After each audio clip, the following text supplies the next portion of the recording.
భారతదేశం మొత్తం అభివృద్ధి సంక్షేమం ఏ నియోజకవర్గంలో బాగా జరుగుతుందంటే దానికి కేర్ ఆఫ్ అడ్రస్ మంగళగిరిగా చేసే బాధ్యత నాది తల్లి. ఒక పట్టుదలతో ఒక బాధ్యతతో మీ ముందర వచ్చాను. అమ్మా 25 సంవత్సరాలు మీరు 2 కుటుంబాలకు అవకాశం ఇచ్చారు. మంగళగిరిలో ఎలాంటి మార్పు లేదు, ఒక్క పరిశ్రమ రాలేదు, ఒక్కరికి ఉపాధి కల్పించలేదు, చెప్పుకునే స్థాయి ఒక్క అభివృద్ధి కార్యక్రమం జరగలేదు. ఇక్కడ ఒక యాక్టర్ ఉన్నాడు కదా, కరకట్ట కమలాసన్ పెట్టారు. ఆయన పేరు తెలుసమ్మా? అసలు పేరు తెలుసా? ఆల రామకృష్ణారెడ్డి గారు తల్లి. వాస్తవంగా ఆయన నటనతో అసలు సినిమాకి వెళ్లాల్సింది. పవన్ అన్నకి బాలబాబు గారు మంచి పోటీ పడినాడు. అద్భుతంగా నటిస్తాడు. సడన్ గా ఒక రోజు కనపడతాడు తల్లి పాలు పిండుతా, ఒక రోజు పొలంలో కనపడతాడు, ఇంకొక రోజు ఒక రోడ్ వేస్తే దాన్ని 32 సార్లు చూస్తాడు తల్లి. అక్కడ రంగులు పూసి ఈయన స్కేల్ పట్టుకుని వెళ్ళి కొలుస్తాడు తల్లి. చూడండి ఏం నటన. ఏమన్నారు తల్లి? 6 నెలల క్రితం నియోజకవర్గం గురించి ఏమన్నారో ఒకసారి మీకు గుర్తు చేస్తాను. కరెక్ట్ గా నేను ఆ రోజు 3000 కిలోమీటర్ల మైలురాయి పూర్తి చేసుకున్నాను పాదయాత్ర. ఆ రోజు ఆయన ప్రెస్ మీట్ పెట్టి ఆవేశంగా నియోజకవర్గానికి ప్రత్యేక నిధులు ఇస్తా అన్నారు ముఖ్యమంత్రి గారు, ఇవ్వలేదు. నియోజకవర్గంలో పట్టాలు అందిస్తా అన్నారు, ఇవ్వలేదు. ఆయన మంత్రి చేస్తానని చేయలేదని పార్టీకి అదే విధంగా ఎమ్మెల్యే పదవికి రాజీనామా చేస్తున్నానని చెప్పాడు. కానీ ఏమైందమ్మా? కరెక్ట్ గా 2 నెలల తర్వాత ఏమైంది? మళ్ళీ పరిగెత్తుకుంటే ఇప్పుడు వచ్చాడు. 2 నెలలకు అప్పుడు మళ్ళీ ఇప్పుడు వచ్చాడు, ఇప్పుడు తిరుగుతున్నాడు. అంటే ప్రత్యేక నిధులు ఖర్చు పెట్టారా? లేదు.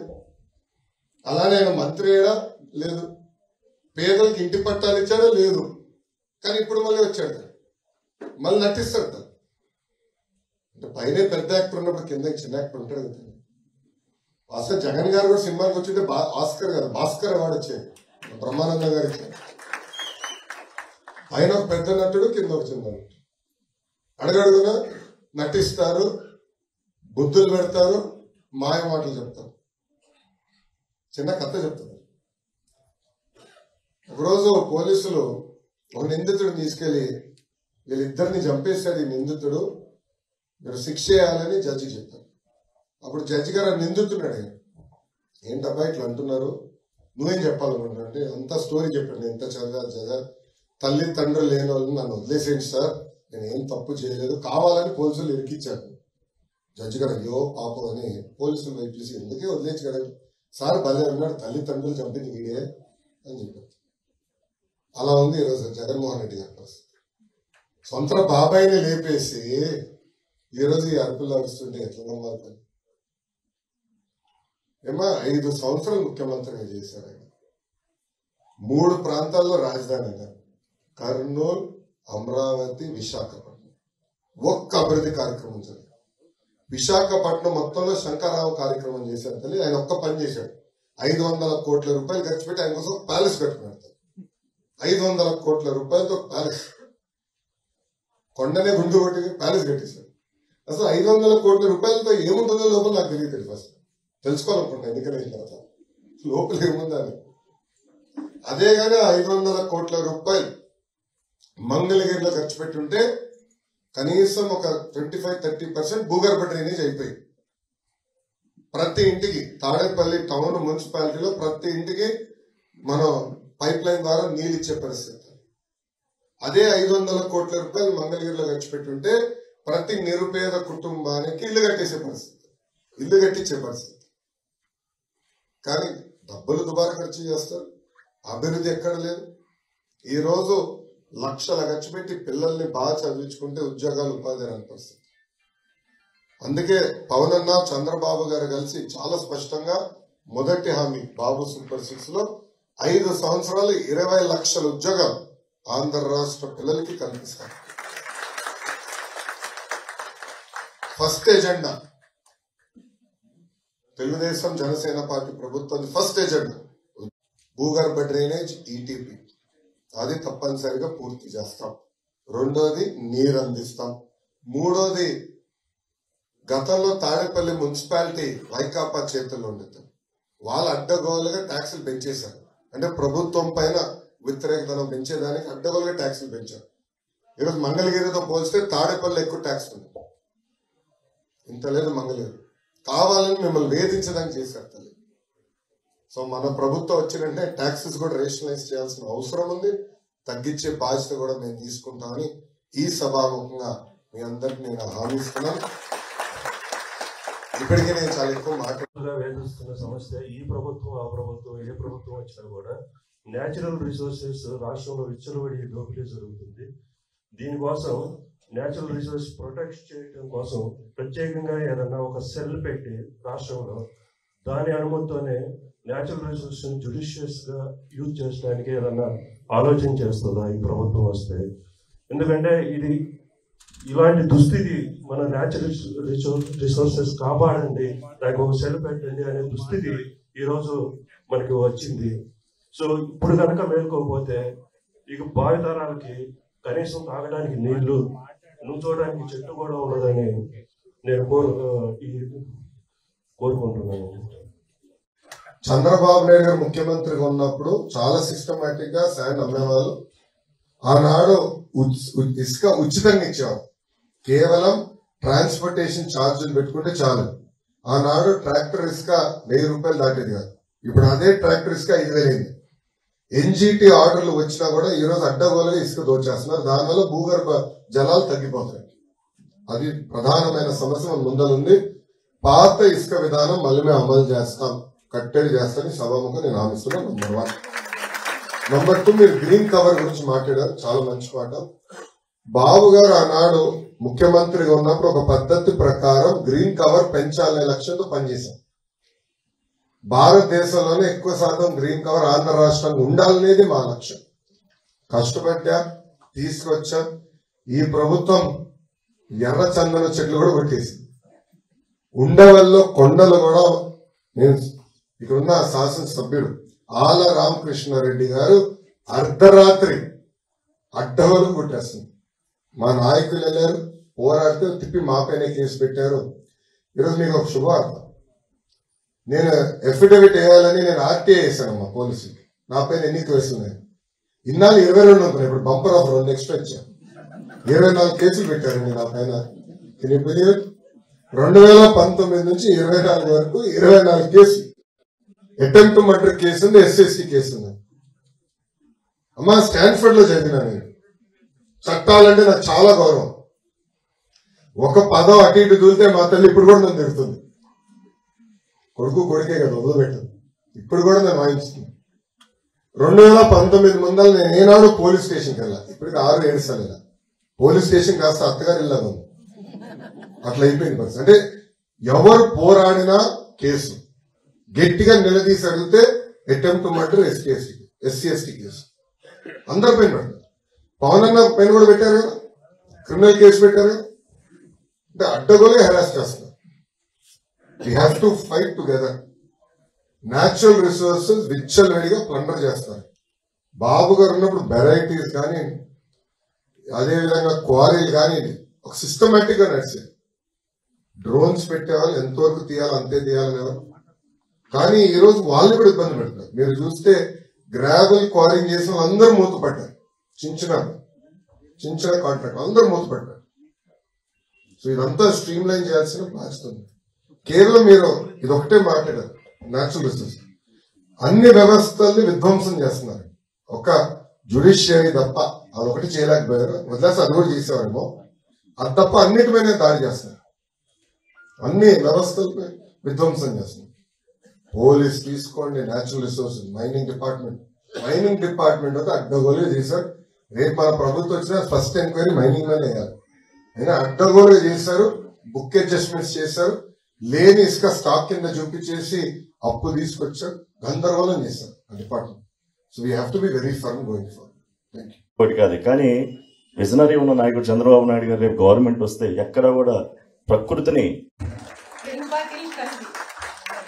ఇప్పుడు ఏంటంటే లాస్ట్ 6 అపార్ట్మెంట్ల ముందు చాలా ఆయన మీద ఉన్న అభిమానాన్ని చూపుకున్నాడు. 3 అక్టోబర్ మాసంలో బాంబులకి బాబు గారు భయపడాలి. ఇది పెట్టే కేసు నేను భయపడతాను. అంటే చూడండి ఎట్లా బెదిరిస్తున్నారు. ఏం తప్పు చేయని చంద్రబాబు నాయుడు గారిని 53 రోజులు జ్యుడిషియల్ రిమాండ్ పంపించారు. On what case?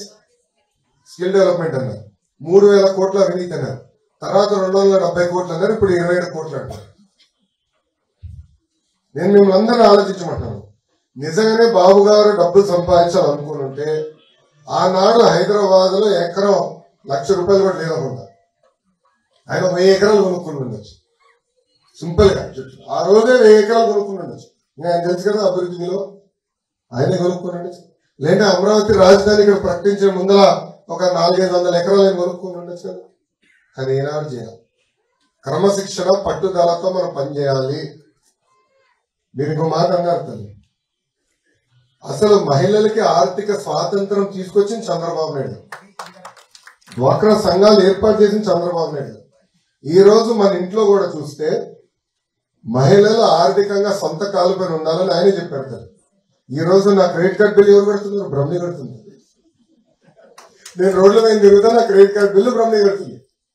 అంటే ఒక క్రమశిక్షణ పట్టుదలతో మహిళల సొంత కాలుపైన నిలబడాలని ఇంట్లో చూపించారు, ప్రోత్సహించారు. బాగా చదవండి, ఇంకా చేయండి, ఇంకా కష్టపడండి ఎప్పుడు చెప్తారు. హెరిటేజే ఒక పెద్ద ఉదాహరణ కదా. ఒకప్పుడు అమ్మ నడిపించేది, ఇప్పుడు బ్రహ్మని ఫుల్ టైం వస్తే అమ్మ ట్రస్ట్ మొత్తం అమ్మే చూసుకుంటున్నారు. బాధ్యత వహించాలి. మహిళలు తప్పనిసరిగా బయటికి రావాలనేది బాబు గారు తెలుగుదేశం పార్టీ లక్ష్యం, దాంట్లో ఎలాంటి సందేహం లేదు. రెండోది సంక్షేమ అభివృద్ధి గురించి ఈ మధ్యన ఎక్కువ చర్చ జరుగుతుంది. వింతగా ఈ ప్రభుత్వం వచ్చి పేదవాళ్ళకి పెత్తందారుల మధ్యన యుద్ధం అంటున్నారు. మొన్న ఇట్లనే మీటింగ్ పెట్టుకుంటే అపార్ట్మెంట్ వాళ్ళందరినీ పెత్తందారులు అన్నారు. ఇక్కడ ఉన్న పోటీ చేయబోయే చెల్లమ్మ వాళ్ళ సోషల్ మీడియాలో చెప్పారు, అంటే మనందరం పెత్తందారులు అంట. ఎంత అన్యాయమో చూడండి. సంక్షేమం అమెరికా లాంటి దేశాల్లో కూడా జరుగుతుంది. సంక్షేమం యూరోప్లో ఉన్న అనేక దేశాల్లో కూడా జరుగుతాయి. కానీ సంక్షేమ అభివృద్ధి అనేది జోడెద్దుల బండి. అప్పు చేసి బటన్ నొక్కితే ఇప్పుడున్న సమస్యలు వస్తాయి. కరెంటు ఛార్జీలు పెరుగుతాయి, ఇంటి పన్ను పెరుగుతుంది, చెత్త పన్ను పెరిగిపోతుంది, పెట్రోల్ డీజిల్ గ్యాస్ ధర విపరీతం పెరిగిపోతుంది. అదే కానీ అభివృద్ధి చేసి అభివృద్ధి వనరుల్ని సంక్షేమానికి పెడితే ఎకో సిస్టమ్ లో బ్యాలెన్స్ వస్తుంది. బాబు గారు ముఖ్యమంత్రి 5 సంవత్సరాలు ఆ పని చేశారు. సంక్షేమ అభివృద్ధి రెండు జోడెద్దుల బండిలాగా ముందుకు తీసుకెళ్ళారు, రెండు బ్యాలెన్స్. ఇప్పుడు ఆ బ్యాలెన్స్ తప్పి బాబు గారు ముఖ్యమంత్రి ఉన్నప్పుడు కరెంట్ ఛార్జీలు పెంచలేదు, ఇంటి పన్ను పెంచలేదు, చెత్త పన్ను పెంచలేదు, పంచాయతీలో చెత్త పన్నే లేదు. సో అభివృద్ధి చేశాం, రోడ్లు వేసాం, రాజధాని నిర్మాణ పనులు ప్రారంభించాం. అట్లా అనేక అభివృద్ధి కార్యక్రమాలు అలవాటు చేశాం. ముందు ముందు కూడా అభివృద్ధి సంక్షేమ రెండు జోడెద్దుల బండిలాగా తీసుకెళ్లే బాధ్యత తెలుగుదేశం ప్రభుత్వం తీసుకుంటుంది. అన్న ఎన్టీఆర్ ₹2 కిలో బియ్యం తీసుకొచ్చారు, జనతా వస్త్రాలు తీసుకొచ్చారు. బాబు గారు డ్వాక్రా సంఘాలు తీసుకొచ్చారు, దీపం పథకం. మొన్న అయితే దాదాపు 100 సంక్షేమ కార్యక్రమాలు తీసుకొచ్చారు. కానీ బాబు గారి టైంలో రెండు బ్యాలెన్స్ చేశారు, అభివృద్ధి సంక్షేమం ఒక బ్యాలెన్స్ గా నడిచింది. అది మళ్ళీ తీసుకొచ్చి బాధ్యతను తీసుకుంటాం. తప్పనిసరిగా మీరు చూస్తే మొదటి హామీ 20 లక్షల ఉద్యోగాలు. 20 లక్షల ఉద్యోగాలు తీసుకురావాలంటే రోడ్లు వేయాలి. ఇప్పుడు గుంట్లే ఉన్నాయి, రోడ్లు లేవు. మళ్ళీ రోడ్లు వేయాలా, మళ్ళీ 24 గంటల కరెంట్ ఇవ్వాలా, కరెంట్ ఛార్జీలు తగ్గించాలా, ఇండస్ట్రియల్ ఇన్సెంటివ్స్ మళ్ళీ పునర్నిర్మాణం చేయాలి. ఇవన్నీ చేస్తేనే మళ్ళీ పెట్టుబడులు వస్తే ఉద్యోగాలు వస్తాయి. కియా లాంటి 100 పరిశ్రమలు తీసుకురావాల్సిన అవసరం మన పైన ఉంటుంది. తప్పనిసరిగా చేపట్టే బాధ్యత మేము తీసుకుంటాం. లిక్కర్ పాలసీ వల్ల ఈరోజు లక్షలాది కుటుంబాలు నాశనం అవుతున్నాయి. ఇది చీప్ లిక్కర్ కన్నా ప్రమాదం, చీప్ లిక్కర్ కన్నా ప్రమాదం. మేము టెస్టింగ్ పంపించాము ఈ బాటిల్, వాళ్ళు చెప్పారు తల్లి పురుగు మందులాగా ఉంది లిక్కర్. ఈరోజు లివర్ సిరోసిస్ కానీ ఎన్ని ఇన్సిడెంట్స్ విపరీతం పెరిగిపోయాయి. ఫస్ట్ క్వాలిటీ మెయింటైన్ చేయాలి, రెండోది మద్యం నియంత్రణ చేయాలి, అంటే షాప్స్ తగ్గించాలి. గత 5 సంవత్సరాలు లిక్కర్ ఆదాయం ఈ ప్రభుత్వానికి దాదాపు 10 రెట్లు పెరిగింది, 10 times గవర్నమెంట్ కి స్ట్రైట్. అంటే ఈ ప్రభుత్వం ఈరోజు మద్యం పైన నడుస్తుంది, మద్యం పైన నడుస్తుంది. సో మద్యంని నియంత్రణ చేయాలి నంబర్ 1. రెండోది గంజాయి. అమ్మాయి ఈ రోజు ఎప్పుడు లేని విధంగా గంజాయి ప్రతి గడప దొక్కుతుంది. నేను పాదయాత్ర చేస్తుంటే చంద్రగిరి నియోజకవర్గం, చిత్తూరు జిల్లా, అక్కడ ఒక చెల్లమ్మని కలిసి ఆమెకు 3 కూతురు. పెద్ద కూతురిని గంజాయికి బానిసలు చేసి శారీరకంగా వాడుకున్నారు వైకాపా నాయకులు. 45 days, 45 రోజుల తర్వాత తల్లి తెలుసుకుంది. ఆ బాధ నన్ను కలిసినప్పుడు ఒకటే చెప్పింది, రిహాబిలిటేషన్ పంపించాలి, మీరు కొంచెం సిఎంసి వెల్లూరుకు ఒక మాట చెప్పండి అని నన్ను కోరారు. అప్పుడు ఇంకో మాట, మీరు కానీ హెల్ప్ చేయకపోతే నాకున్న పెద్ద కూతురిని చంపేస్తానని. ఎందుకమ్మా ఇంత పెద్ద మాట అన్నామంటే, అప్పుడన్నా మిగతా ఇద్దరు కూతుర్ని కాపాడుకోగలుగుతా కదా అని. మా ఇక్కడ కాదు, డాలస్ నగర్, అక్కడ నిరుపేద కుటుంబాలు ఎక్కువ. నొలకపేట మొత్తం కొండపురం నిరుపేద కుటుంబం, వాళ్ళు కూడా చేస్తున్నారమ్మా గంజాయి దేశంలో. చాలా దారుణంగా తయారైంది. అక్కడ ఒక తల్లి నుంచి ఎంత ధైర్యంగా నుంచి చెప్పింది, ఆమె ఇంట్లో ఉన్న మగవాళ్ళందరూ గంజాయికి బానిస్తున్నారు, మొత్తం అందరికి. ఆ రోజే నేను హామీ ఇచ్చాను, మొదటి 100 రోజుల్లో గంజాయికి చెక్ పెట్టే బాధ్యత నాది. అసలు మంగళగిరి నియోజకవర్గంలో గంజాయి లేకుండా చేసే బాధ్యత. ఎందుకంటే దీని అన్నింటి వెనకాల ఒక వ్యక్తి ఉన్నాడు, అతని పేరు అనంత బాబు. దయచేసి పేరు గుర్తుపెట్టుకోవాలి, అనంత బాబు. అతను ఒక ఎమ్మెల్సీ, వైకాపా ఎమ్మెల్సీ. అతను గంజాయి మత్తులో అతని దళిత డ్రైవర్ సుబ్రహ్మణ్యాన్ని అతి కిరాతకం కొట్టి చంపేసి శవాన్ని డోర్ డెలివరీ చేశాడు. అతనికి ఇచ్చిన కానుక ఎమ్మెల్సీ పదవి. ముఖ్యమంత్రి గారు పక్కనే ఇట్లా కూర్చుంటారు, ఎట్లయితే మీ ఇద్దరు కూర్చున్నావు అట్లా కూర్చుంటారు. ముఖ్యమంత్రి గారి ఇంట్లో ఆయన క్యాబిన్ లో కూర్చున్న వ్యక్తి అనంతబాబు. ఈ రోజు లక్షలాది కుటుంబాలు నాశనం అవుతుందంటే దానికి కారణం ఈ అనంతబాబు. గంజాయికి ఫుల్ స్టాప్ పెడతాం, అది మా లక్ష్యంగా మేము పనిచేస్తాం. ఎందుకంటే గంజాయి వల్ల ఒక తరం నాశనం అవుతుంది. ఉడతా పంజాబ్ సినిమా ఎవరైనా చూసారంటే దయచేసి చూడండి, ఓటీటీలో ఉంది, ఏ ప్లాట్ఫామ్ లో ఉందో నాకు గుర్తులేదు కానీ దయచేసి ఒకసారి చూడండి. అలాంటి పరిస్థితులు ఇప్పుడు ఆంధ్ర రాష్ట్రంలో వస్తున్నాయి. 99.99% ప్రజలు మాట్లాడలేదు భయంతో. కానీ ఆ చెల్లమ్మని నిజంగా అభినందిస్తున్నాను, మైక్ పట్టుకుని చెప్పింది వాళ్ళ కుటుంబం ఎలా రాసినాయి. సో గంజాయికి చెక్ పెట్టే బాధ్యత నేను తీసుకుంటాను.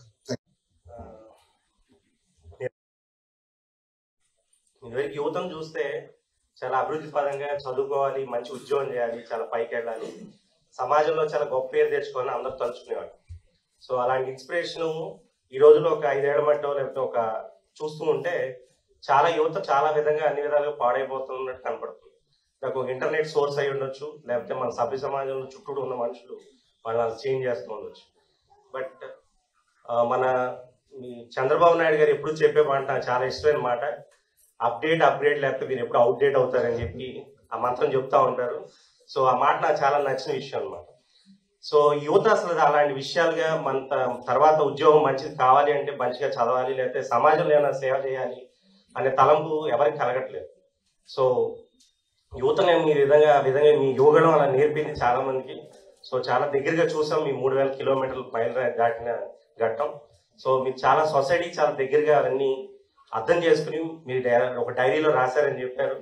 సమాజానికి ఏం కావాలని చెప్పి తర్వాత మీరు ప్రభుత్వం వచ్చిన తర్వాత అవన్నీ అమలు చేస్తారు. సో యువతను కూడా చాలా మీరు ఎంకరేజ్ చేస్తున్నారు విన్నాను. సో ఎంపవర్మెంట్ మీ ట్రస్ట్ ద్వారా కానీ ఎన్టీఆర్ ట్రస్ట్ ద్వారా చాలా పథకాలు చేస్తున్నారు. ఆరోగ్యానికి ఏమేమి అవసరం అని చెప్పి ప్రజల్లో చాలా తీసుకెళ్లాలని. మినిమం ఆరోగ్య సమస్యలు ఎలాంటివి అంటే ఒక బ్లడ్ టెస్ట్ తో అన్ని కూడా సాల్వ్ చేసే ఇష్యూస్ చంద్రబాబు నాయుడు గారు ఫ్యూచర్ లో తీసుకురావాలని అనుకుంటున్నాను విన్నాను. సో అలాంటి ఎంపవర్మెంట్స్ స్టూడెంట్స్ కూడా ఇన్వాల్వ్ చేసి యువతను భాగస్వాములు చేయడం వల్ల, లేకపోతే ఆడవాళ్ళకి ఇప్పుడు ఆంటీ కూడా చెప్పారు. సో ఫ్యూచర్ లో ప్రభుత్వంతో పాటు మనుషులు కూడా మమేకమై చేసే విధానాన్ని తీసుకొస్తే యువత కూడా చాలా ముందుకు వస్తుంది. ఆడవాళ్ళు కానీ పెద్దవాళ్ళు కానీ అందరూ కూడా దాన్ని సభ్య సమాజంలో తీసుకెళ్ళడానికి చాలా ఎంపవర్మెంట్ గా చేస్తారని నా అభిప్రాయం. సో మీరు దాన్ని ప్రోత్సహించాలని నేను కోరుకుంటున్నాను. సో ఆ విధంగా మీరు చేయడం వల్ల ఎంతో మందికి సెల్ఫ్ సాటిస్ఫాక్షన్ అనేది వస్తుందని చెప్పి యాజ్ ఎ ప్రొఫెసర్ నేను కూడా పిల్లలు పాఠం బాగా విన్నా, చాలా అభివృద్ధిలోకి వచ్చినా నేను అనుకుంటాను మీరు చాలా ప్రయోజకులు అయ్యారు, చాలా బాగుంది అనుకుంటాను. సో మీరు కూడా గవర్నమెంట్ నెక్స్ట్ వచ్చిన తర్వాత ఇలాంటి పథకాలు చాలా ప్రజల్ని మమేకం చేస్తూ మీరు ముందుకు తీసుకెళ్తే కనుక మీ యువగణం ఎవర్ గ్రీన్ అవుతుందని, మీతో పాటు అది నడుస్తుందని ప్రపంచానికి మార్గదర్శనం అవుతుందని నా ఆకాంక్ష. కాదు, మీకు బాగా తెలుసు, ఒక కియా వాలా దాదాపు ఈరోజు 2014 నుంచి 19 మధ్యన మీరు చూస్తే 40,000 పరిశ్రమలు తీసుకొచ్చి 6 లక్షల మందికి ఉద్యోగాలు కల్పించామని ఈ ప్రభుత్వమే ఒప్పుకుంది. గౌతమ్ రెడ్డి గారి మన మధ్యలో లేరు, కానీ ఆయన ఉన్నప్పుడు మంత్రిగా ఉన్నప్పుడు బతుకున్నప్పుడు ఆయన చాలా స్పష్టంగా చెప్పారు, కౌన్సిల్లో చెప్పారు 6 లక్షల మందికి ఉద్యోగాలు కల్పించాం. సో ఆనాడే 6 లక్షల మంది కల్పించాం. ఎందుకు టార్గెట్కి 20 లక్షల మంది కల్పించకూడదు అనేది ఒక లక్ష్యంగా తీసుకుని వీ విల్ డెఫినెట్లీ డెలివర్ అని. దానివల్ల ఆంధ్ర రాష్ట్ర ఎకానమీ 2.5 times పెరుగుతుంది, 2.5 times గ్రోత్ రేట్. తప్పనిసరిగా ఫస్ట్ ప్రయారిటీ జాబ్ క్రియేషన్ మన ప్రభుత్వం. Thank you. బాధితుడిగా తయారయ్యి ప్రజల్లోకి వెళ్తున్నాడు, అది ప్రజలు అర్థం చేసుకోవాలి. ఆ రోజుల్లోనే రామాయణం కాకపోతున్నారు, ఈ పథకాలు ఇస్తున్నాడు, నమ్ముతున్నారు, మోసపోతున్నారు.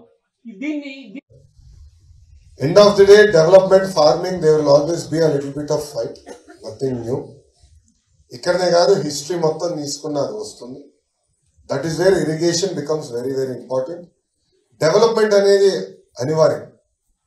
If you have to create jobs, you have to create get companies వస్తే భూమి కావాలి, వాళ్ళు పెట్టుబడి పెట్టాలి. It's a cycle. But high density agriculture క్రమీపంగా వెళ్ళాలి. We are predominant in agrarian economy. Maximum number of jobs get created in agriculture in India. But GSDP contribution one of the lowest agriculture.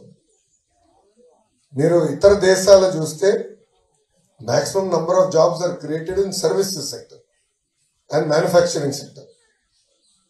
So అది మనం పరిగణలోకి తీసుకోవాలి. మూడోది volunteers. Telugu Desam party ఇప్పటికీ చాలా స్పష్టంగా చెప్పింది, వాలంటీర్ వ్యవస్థ కొనసాగిస్తాం. ఇదే సంక్షేమం, మిగతా సంక్షేమ కార్యక్రమాలు ఇంటికి అందించే బాధ్యత మేము తీసుకుంటామని చెప్పారు. కానీ వాలంటీర్లు కానీ గ్రామ సచివాలయం కానీ ప్రజాప్రతినిధులతో అనుసంధానం అవ్వాలి. అంటే సర్పంచ్ అవ్వచ్చు, కార్పొరేటర్ అవ్వచ్చు, వాళ్ళందరితో అనుసంధానం అవుతేనే మెరుగైన సేవలు అందించడానికి అవకాశం ఉంటుంది. So that we will continue. We don't believe in harassment, we don't believe in secret policing.